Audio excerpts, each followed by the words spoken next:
రికార్డెడ్గా ఉన్న women missing cases అండి, child missing cases అండి.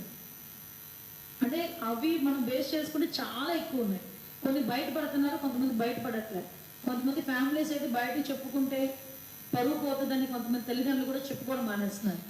దానికి నేను క్లియర్గా అడిగా, వీళ్ళు ఏదైనా లవ్ ట్రాక్ లేకపోతే ఎవరైనా ఒక మాఫియా నడుస్తుందా, ఏదైనా ఒక ముఠా నడుస్తుందా, దాని మీద కూడా ఇన్వెస్టిగేట్ చేయాల్సిన అవసరం ఉంది.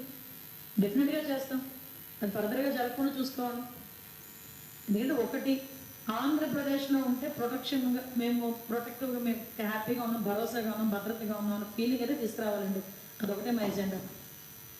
అల్టిమేట్గా మా ఎజెండా ఒకటే, ఆంధ్రప్రదేశ్లో మేము భద్రతగా భరోసాగా ఉండగలుగుతున్నాం, అది కావాలి. చేయకపోతే నాతో చెప్పండి, రిజిస్ట్రేషన్ చేయకపోతే నాతో చెప్పండి. Protection, police welfare, at the same